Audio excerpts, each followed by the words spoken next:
मंत्रालयातील लाच मागितल्या प्रकरणाची सीबीआय चौकशी करण्यासाठी आपण तयार आहोत असं आव्हान महसूल मंत्री एकनाथ खडसेंनी दिलंय। मात्र तक्रारदार रमेश जाधवांविरोधात अब्रू नुकसानीचा खटला भरणार असल्याची माहिती खडसेंनी दिली आहे। लाच घेतल्याचे आरोप असलेले गजानन पाटील यांना आपण ओळखतो हे कधीच नाकारलं नसल्याचंही त्यांनी सांगितलेलं आहे।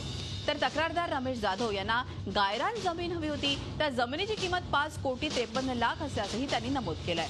तर तक्रारदार रमेश जाधव यांनी मात्र सर्व पुरावे असल्याचा दावा केलाय।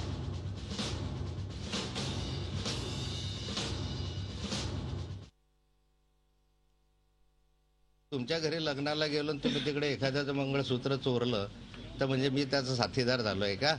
माझ्या मतदारसंघामध्ये मी 30 वर्ष झाले निवडून येत आहे। कुटुंबाचे प्रत्येकाशी जवळपास लग्नानिमित्त मरणानिमित्त जाण्याचा माझा संबंध आहे। मी कधी नाकारलेला नाही आहे, पण त्या ठिकाणी मला हे आश्चर्य वाटतं आहे की जे प्रकरणच संपलेलं आहे, ज्याचा निर्णय देऊन मागितलेला याला 30 कोटी मागताय, जमीन 5 कोटीची। मी जाधवांच्या चौकशीची वगैरे मागणी करणार नाही।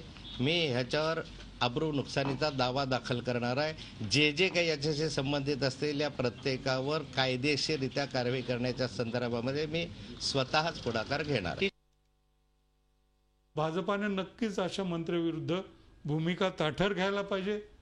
त्यांनी म्हणायला पाहिजे की जोपर्यंत ही चौकशी होत नाही तोपर्यंत खडसे तुम्ही बाजूला राहा, जे काही निष्कर्ष येतील त्यामुळे भाजपची मान उंचावेल।